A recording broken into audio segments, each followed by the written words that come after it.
Hey guys, welcome back to Clownfish TV. This is Kneon. I am here with Geeky Sparkles. Hello. And it's time for another daily dose of dismal Disney. We're going to talk about some of those canceled projects. If you remember a couple of weeks ago, there was talk that Bob Iger was secretly canceling projects and movies, and now it looks like we have more information as to which movies Allegedly. Allegedly. Rumored. I'm going to clarify with rumored and allegedly because somebody's going to be like, he didn't say that. No. But insiders who have been right before are hearing that this is what's going on. Yeah, so let's talk about this because this makes complete sense. They're basically canceling sequels to movies that bombed at the box office, to MCU movies that did not do well. Again, that is just a sound financial choice, and there's a lot of stuff going on with Disney that seems like they're backpedaling a lot of their really dumb decisions, and I think it's only because they're getting pressure from the Trian Group because of this board proxy battle going on.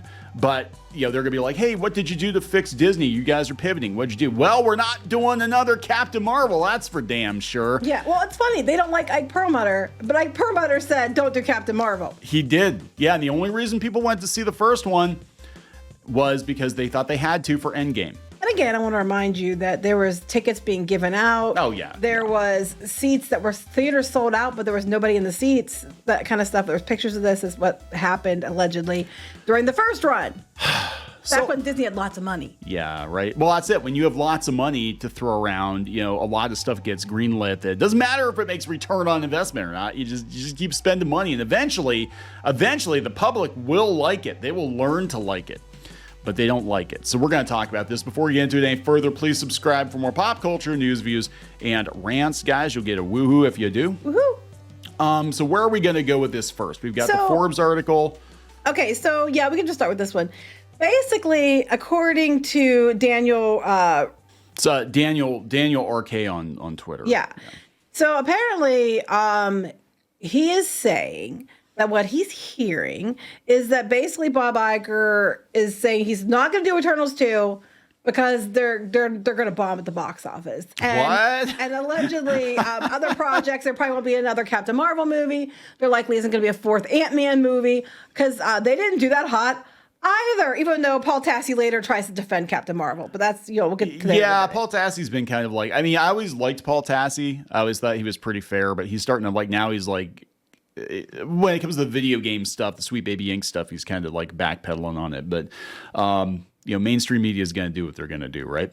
But yeah, he's pointing out that the Eternals had a 47% on Rotten Tomatoes. It only did 402 million worldwide. That one, they made sure they had one kind of person from every possible country that this movie would play in to make sure that they would pad their box office bets. This movie was diversity of the movie, and the reason they did it this way, again, I think, was the global box office. The problem with it, too, was the fact that these are a bunch of characters that came out of nowhere and no one knew who the hell they were. Yeah, I mean, we had other characters like that with, like, Shang-Chi and stuff, but they still kind of tied characters you knew into it. Well, the thing with Shang-Chi is that you know, even if you weren't familiar with the character, it was like, okay, this is like a kung fu movie. Right, you know, it was accessible. Like, Eternals was like, what? We didn't know what it was. The director wanted to blow up the earth at the end. Yeah, I know, right? The director who did Nomadland and had no, you know, experience doing superhero type films did this movie because it was a name, and then it failed terribly. Did they decanonize this or something? Because there's supposed to be like a giant hand in the ocean from the Celestial. And it's never mentioned again in any Marvel movies. Like they're just like, yeah, that didn't happen. They're not doing another one. Captain Marvel, well, the Marvels did absolute shit. And then he's like, you know, oh, well, they need to, you know, Captain Marvel wasn't that bad. And they need to give, you know, Ms. Marvel, you know, something else, you know, to do. She, you know,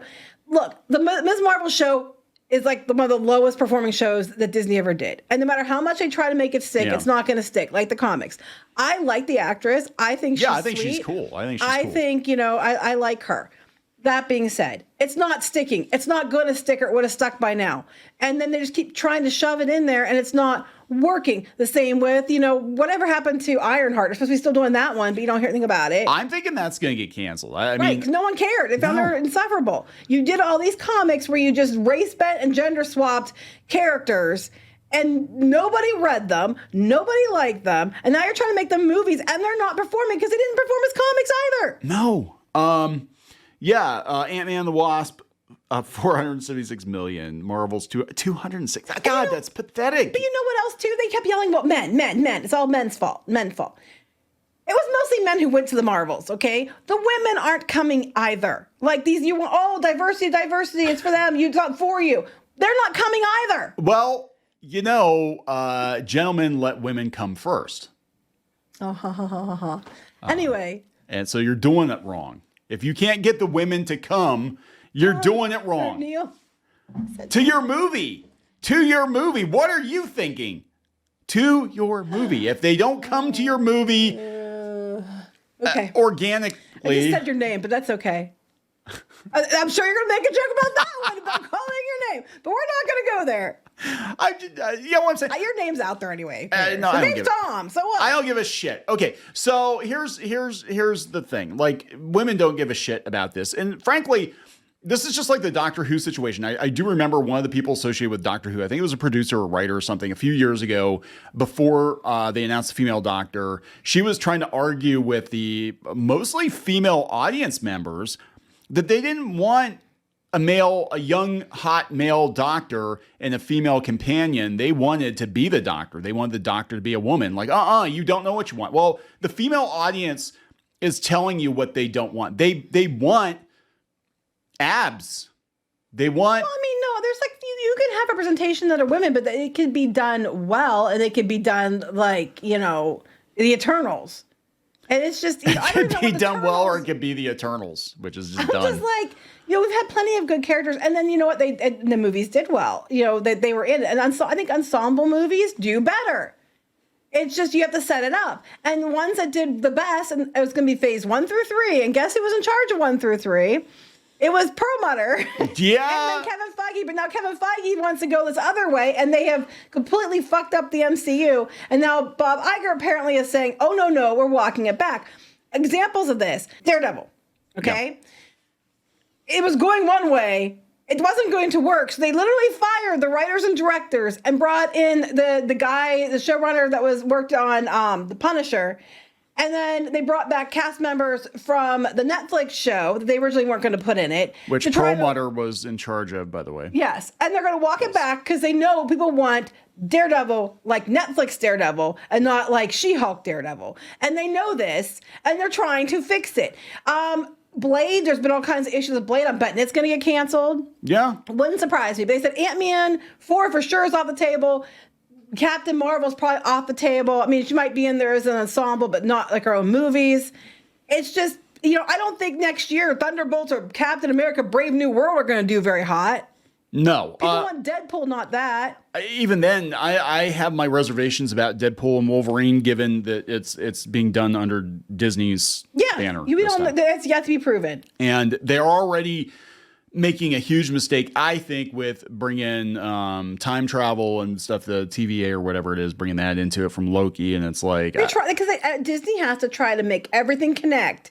Yeah. And they do it with the Star Wars stuff, the Galaxy's Edge, but too, they had to put comic books out and books out and then connect it to their you know, Star Tours attraction to make sure, you know, they own it and it's all interconnected to their theme parks. Yeah, I mean, if they play it up for laughs that they're using that to let Deadpool wipe out the MCU, that would be funny. But I think at this point, people are going to look at it and be like, oh, wait, so I need to watch 2 seasons of Loki? Yeah, I'm out. I'm out. Mm-hmm. Why would I do that?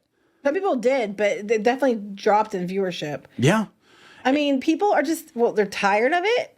They're tired of the MCU. The MCU in general has been not good in the last couple of years. Their shows, I mean, Secret Invasion, I mean, it was only slightly better than Ms. Marvel for the debut, which is not saying much. And by the end, it was like the lowest rated MCU show ever. Yeah, he brings that up in the article, Paul Tassi. Does he? He talks about Secret Invasion being the kind of the straw that broke the camel's back for the There's shows. Lots of straws before that, but that one broke the camel's back. Yeah, okay. Well, probably because they're like, if we can't even make Nick Fury stick, you know, we've definitely screwed up. And again, again, they could have done it, but then they made dumb choices. Yeah, so what I think is going on, we're going to do another video today talking about Star Wars. What I think is actually going on is there are some heads at the different studios at Disney that are freaking the fuck out because they want to pivot to profit. Well, I think they want to pivot to profit, but I think Nelson Peltz and Jay Rizzullo might be coming. their way. And and they want to go through they want all an the accounting. They said they want to review the people, they want to review all the projects that are getting greenlit, whether or not they justify their own existence, and they want to review the people in charge of those projects. And I guarantee you they're going to be like, hey, yeah, is Kevin Feige still the guy to be in charge of Marvel? Is Kathleen Kennedy still the woman to be in charge of Star Wars? No, that's it. She should have been gone a long time ago. Yeah, that's going to be the answer. I don't understand how she's still there. They're basically running defense at this point. Like, oh, we've already pivoted Marvel. It's going to be fine, guys. Don't get rid of Kevin. Because Perlmutter would probably get rid of him in a heartbeat because there was animosity between them. I don't agree with every choice Perlmutter made, that being said, because he was wrong about Black Panther at least. Yeah. That being said, dude was the one who set up, put into play, was there when it was put into play to begin with, and they had it planned out to like through phase 3. Disney buys it. They're taking over after, Endgame. I mean, they took over before that, but, there was a plan already in place, and they were all moving towards that plan because it was working. Why change it? And then when that plan's over, they had to come up with their own plan, and now look where we're at. Yeah. That's just the way it is. I'm sorry if you don't like it. So that internet meme of the horse drawing where it starts out beautiful in one end and then it's stick figures. But yeah, we're at the stick figure stage of Marvel right now. And I think Disney did it too in the fact that they put the Disney Plus, and then with Disney Plus they decided they were going to do all these shows and they're all going to have film budgets, but they don't have the special effects people they need to do it, and they are cranking out too much, too fast, and it wasn't done to quality. It was quantity over quality. And when they were asked, Chapek was asked about that, and he's like, well, people want more stuff to subscribe, but they're not subscribing because they don't want shit. Yeah. That's what Disney's become. It has. Disney has become a shit factory. Remember the Mouse Factory? Mouseworks? They used to have the shit. Yeah, well, now it's the Disney's shit factory. But then you have to pay more for it. You have to pay more for more for less. Subpar product. But yeah, because phase 1 through 3, that was put in place back during the Paramount era before it got sold to Disney, and they don't know what they're doing. And Disney, I mean, they had an outline for, and we'll talk more about Star Wars, but they had an outline for Star Wars, the sequel trilogy from George Lucas, and they threw it in the garbage and decided they knew better. I talked about this book, bragged about it, actually. George, that's what we're going to do. And then... I might have misled him. Well, here you are. Well, when Bob Iger tells you who he is, believe him. Yep. So there we go, guys. This is not shocking at all. Disney is going to be forced one way or another to pivot to profit. But I think that, again, this just reeks of executives trying to save their own asses, because I think they're, given how much they've been freaking out about the Tryon thing, I think they're looking at it, they're like, oh, there's a really good chance that Peltz could be on the board and he's going to start making us accountable for the shit that we put out and the money we lose. Oh, no. Oh, no. We're going to wrap it up? Yep. Please subscribe for more pop culture news, views, and rants. We'll talk later. Bye.